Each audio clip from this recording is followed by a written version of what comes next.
And last time to look at the truth in regard to sin. We established, first of all, that sin just means missing the mark, and in the spiritual sense, when we're talking about sinning, we're talking about missing God's mark. All mark missing is equally sinful. There isn't bad sin and good sin. There's not little sin and big sin. There's not condemning sin or non-condemning sin. Sin is sin. Missing God's mark is missing God's mark.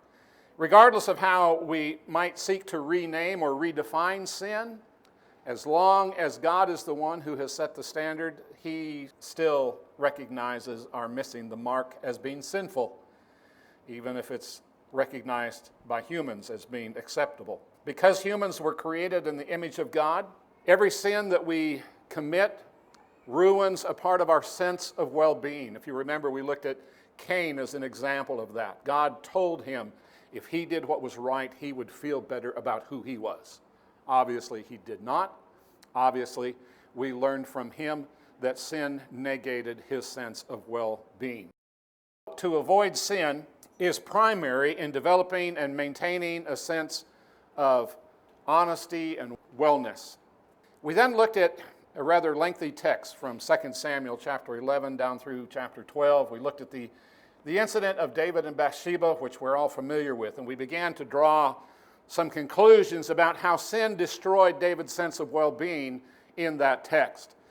He was where he should not be, that his mind dwelt on a temptation, that he became comfortable with a sinful thought, that his unrestrained thoughts became unrestrained actions, that his consequences for those actions became very disastrous. He has an attempt to cover up, to deal with those painful consequences in his way. The fact that he advanced a multitude of hidden agendas, all because of sin, destroying his sense of who he was and well-being. The fact that others got involved, innocent people got involved. He was unprepared for how things ended up. This isn't where he thought it would all get to, but that's where it did get. His heart becomes hardened. He has a personal attempt at redemption. He's going to marry Bathsheba, attempt to make that all right. And there is extremely high cost that is extracted from everybody because of David's sin. So that's what we looked at in our last study. We ended with 3 principles about sin. First of all, sin will always take you farther than you want to go. It would always keep you longer than you want to stay. And it will always cost you more than you intended to pay. So those are some realities that we began last time to establish. We're going to continue to use David as our example today. Last time we heard about him. We read a text about him. Today, however, we're actually going to hear David himself. We're going to hear his response to specifically this particular time of his life, what it cost him, how he felt about it, what he did about it. And we're going to do that by looking at Psalm 32. First of all, just by way of background, this is a musical psalm. It was intended to be sung. It contains the musical interlude that is known as Selah, totally unknown as to what it exactly meant. It seems that most people, however, believe that it had to do with some kind of a pause, a musical pause, so that you had time to concentrate on what you had just said. So it was a pausing for the purpose of strengthening your understanding of what had just preceded that. We're going to read through Psalm 32. I'm going to project it in the New Living Translation.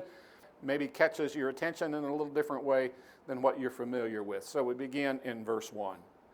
Oh, what joy for those whose disobedience is forgiven, whose sin is put out of sight.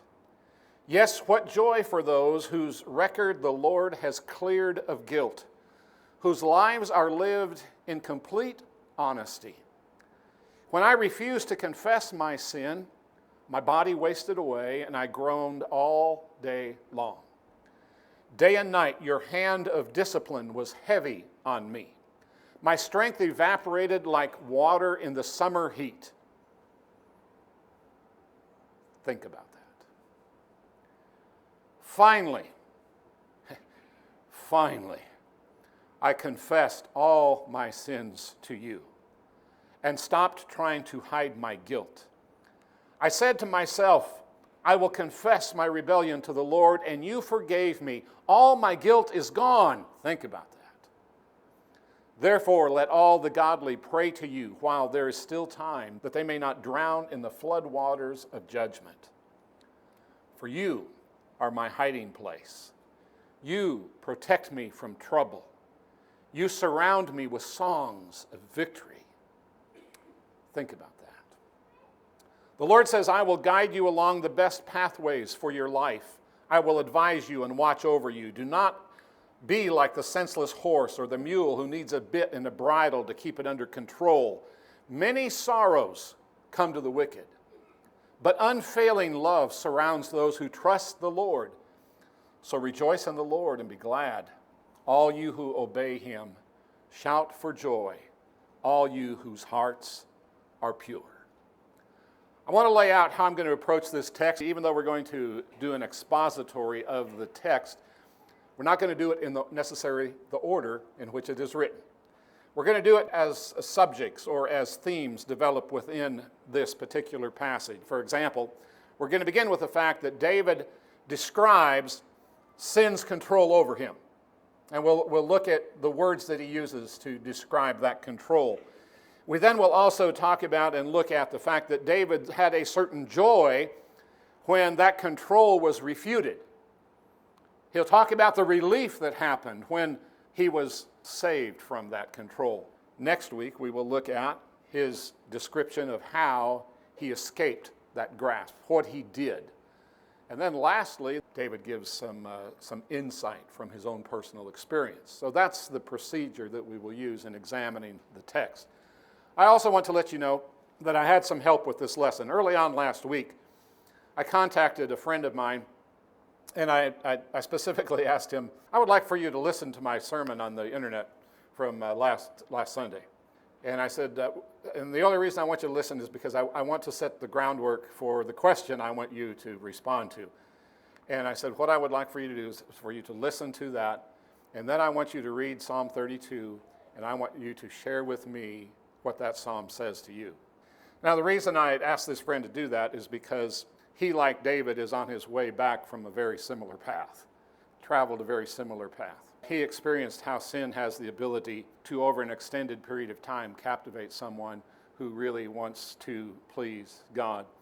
And he sought out ways of getting things sorted out in his head, getting some tools and some understanding so that he could address that sin in his life.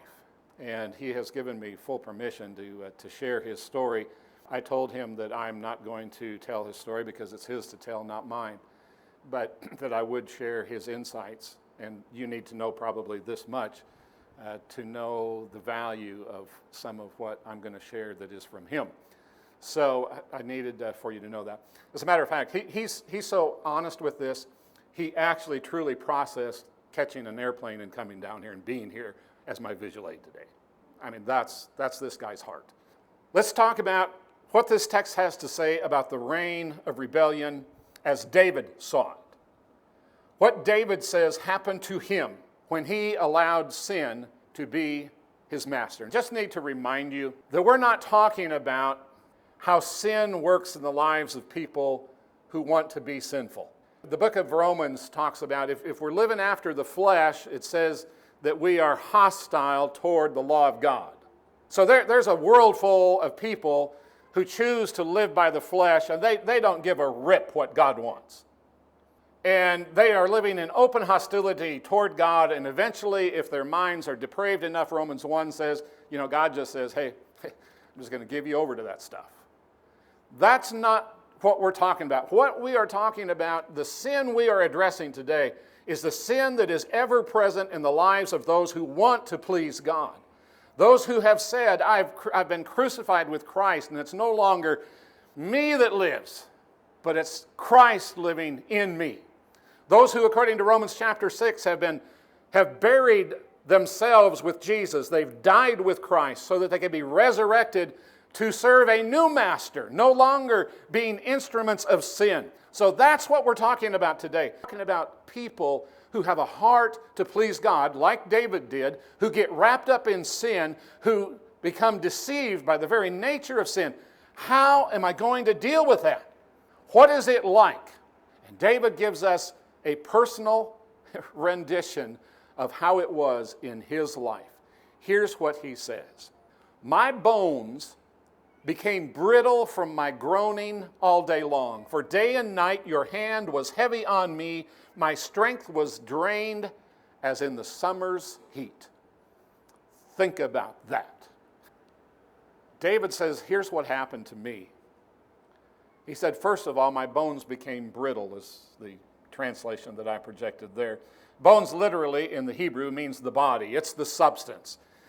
Bones in a very real sense make the body. You know what you'd be like if you didn't have bone structure? Jello. We'd all be jello. You know, we wouldn't be sitting here. We'd be wobbling in. We'd be rolling around. There'd be no substance to who we were. Bones are literally the structure of who we are physically. And so David says his substance had been lost. His substance had been wasted. He had become brittle. He was unable to be who he wanted to be. You know, that's exactly how sin captures those who have a heart to please God. Sin wraps itself around us, we become deceived, and all of a sudden, we have nothing left to stand with. We are a bowl of spiritual jello. We have no substance. There's nothing about us we like. That's what David is saying. My bones wasted away. They wore out. They decayed. It's from a root word which means to fail. David says everything about me in a spiritual sense was a failure. And that's what happens to us. That's what happens to our well-being is we lose all sense of profitableness. We see ourselves as complete failure. Barnes in his commentary comments that we've all witnessed the shameful effect of excessive grief. And he's not talking about the grief of death. He's talking about the grief over sin. We have this excessive grief. That's what David had. He said, my bones, they've wasted away. They're brittle. But David also indicates that this decaying condition was brought on by his groaning or roaring all day long, depending on your translation. In this phrase, David is indicating how his continuance in sin produced a roaring or an accusative inner voice of consciousness. You know, initially, when those who are seeking to please God get deceived by sin, there's a sense of guilt. And one of the reasons there's a sense of guilt is because we have this consciousness about being guilty, about being sinful. And what David says is that's how it happened to him.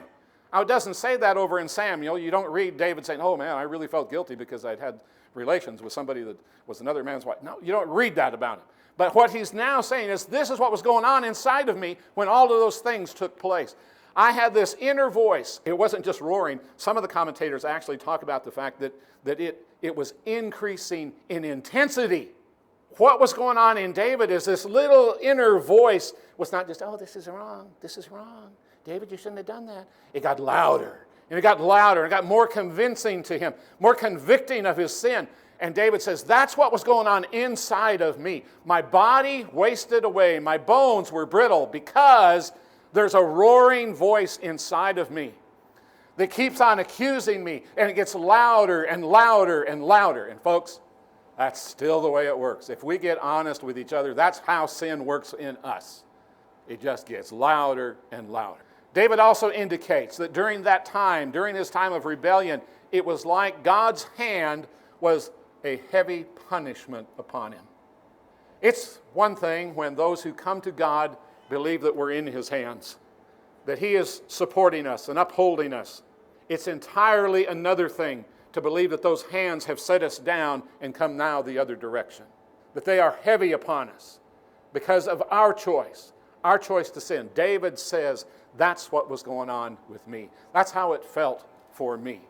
Interesting that believers initially appear to know full well that their disobedience displeases God, but such awareness increases that guilt and that shame initially. We become more guilty. We become more shameful. That's what David said happened to him. Other passages that allude to that same principle.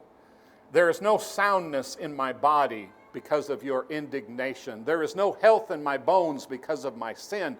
For my sins have flooded over my head. They are a burden too heavy for me to bear. My wounds are foul and festering because of my foolishness. Psalm 39, I am speechless. I do not open my mouth because of what you have done. Remove your torment from me. I fade away because of the force of your hand. You discipline a man with punishment for sin, consuming like a moth what is precious to him. Every man is a mere vapor. Think about that. And then we need, I think, also to remind ourselves, the thing that makes all of this so extremely dangerous is that we can stay in that rebellion so long that pretty soon we don't care anymore. We grow so tired of the roaring and the guilt and the wasting away and the shamefulness that we cross a line. And the book of Proverbs puts it this way: he who is often reproved yet stiffens his neck will suddenly be broken beyond healing. There is a time when we cross the line and we will no longer hear the roaring. We'll no longer feel the pain because we're tired of feeling the pain. It hurts us too much. And rather than go through God's way or David's example of how to deal with that, we just decide, you know what? I just can't put up with this anymore. And you know what God says? I just can't put up with this anymore. Yeah, that is a danger. Okay, so we're back to David's describing his period of rebellion. He adds to all of that. He said it was like my strength was drained as in the summer heat. If this lesson would have been a couple of weeks ago, we would have had a very familiar, or at least a current example of what summer heat does to our vitality. Young's literal translation renders this way: my moisture hath been changed into the droughts of summer.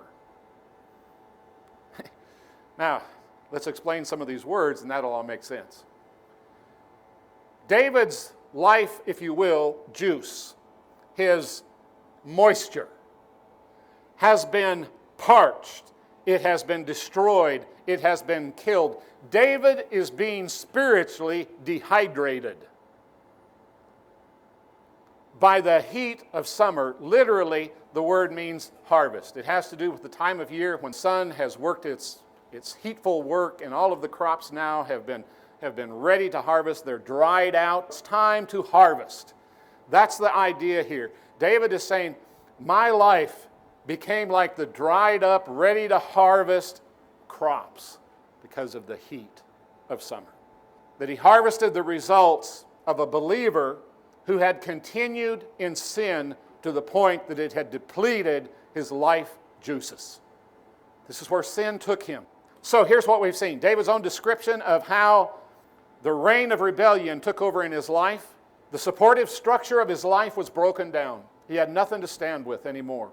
The roaring inner voice of condemnation, it didn't end. It grew louder and louder and louder in its accusation, its inner accusation of who he was and what was going on. And the hope of a harvest of a healthy life, it evaporates. It's a pretty disastrous place to be. But where did he say he got to? What happened as he renewed himself and came back to rejoicing? The first two verses.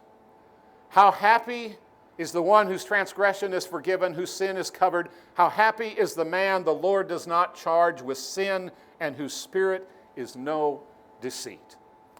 Happy is happy with an exclamation mark. It's not just, okay, this is nice. This is happy.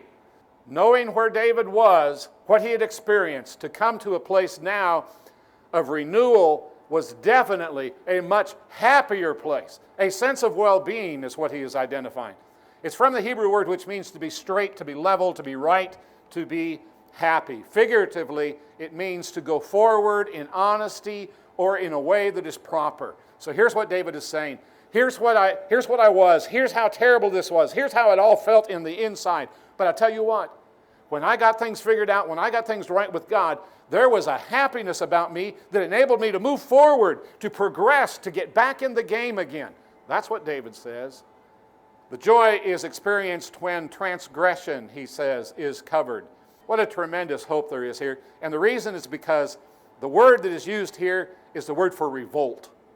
It's not talking about a slip up. It's not talking about a, oops, I wished I hadn't done that. It's talking about an open revolt.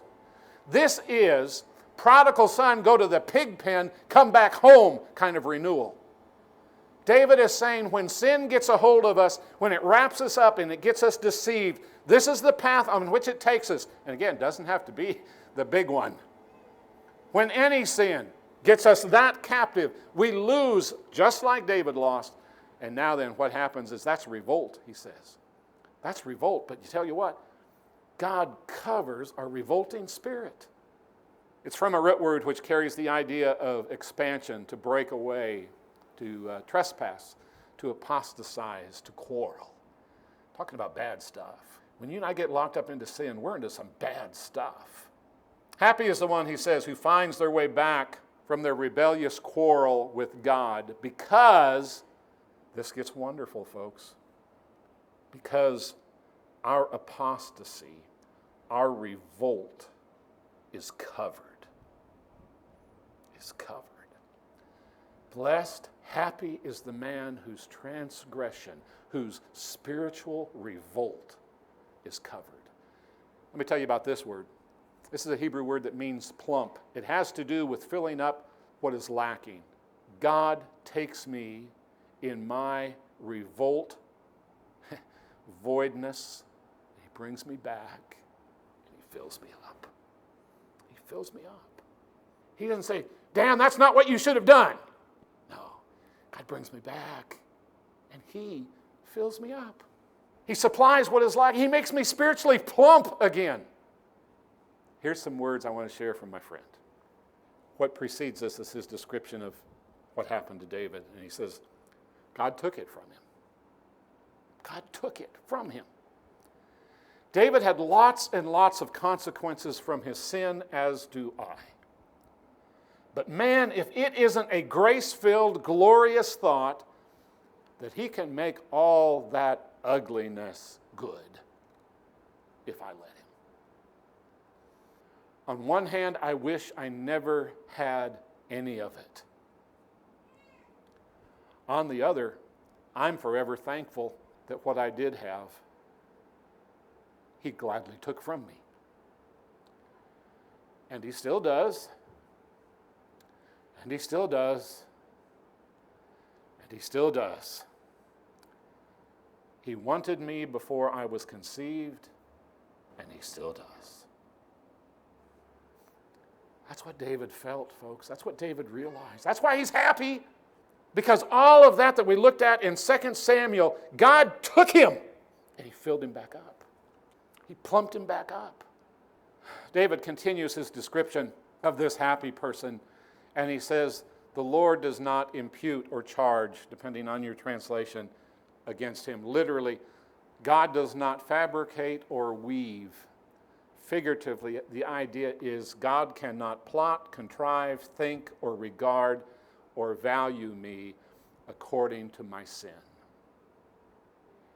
There is great joy when one is so real. Now catch this, this is how it happens. When one is so real with the Father that he cannot find any iniquity upon which to fabricate a charge. Are you that real with God? I want you to get this. We need a Selah right here. We need an interlude. Can you imagine being so real with the God of the universe, so honest about the sin that you're wrestling with? I should say sins, probably, to be more accurate. The sins that I'm wrestling with. Being so honest with God, he looks at me, and because I've taken all that sin and I've told it to him, he looks at me and he can't find anything left. That's what David is saying. Happy is the man who is so honest with his Father that God can't even look and say, well, you know what, I can weave together a little accusation here. There's a little part of you that I can still say, you look, you've hidden that from. That's what David is enjoying now. Yes, he sinned. He fell badly. But he felt badly, and he came back powerfully. The iniquity spoken of here is not just again, your common little sin. It is openness regarding one's perversity.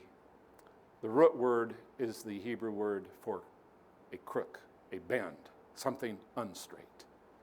David identifies that there is great happiness when one transcends away from their rebelliousness. Being straight with God puts one on a joyful forward path. I'm not perfect, God, and I've really messed up, but you know what? I know you're making me plump again. You're filling me up, and I'm with you. I'm with you. And I'm going to let you cover all of my iniquities. I'm going to be so honest with you, you can't make an accusation against me. This honesty covers and fills up our hollowness so that God cannot fabricate an accusation against that kind of honesty. So we've covered two elements from Psalm chapter 32. We've looked at David's description of what it was like to rebel against God. Very powerful language. David's very honest in what he shares in this psalm, how he felt when he was locked into that sinfulness. And then he's also introduced us to the great joy that he felt when he worked through that rebelliousness and he came into the Father's forgiveness, was enabled to walk in a guilt-free walk with the Father.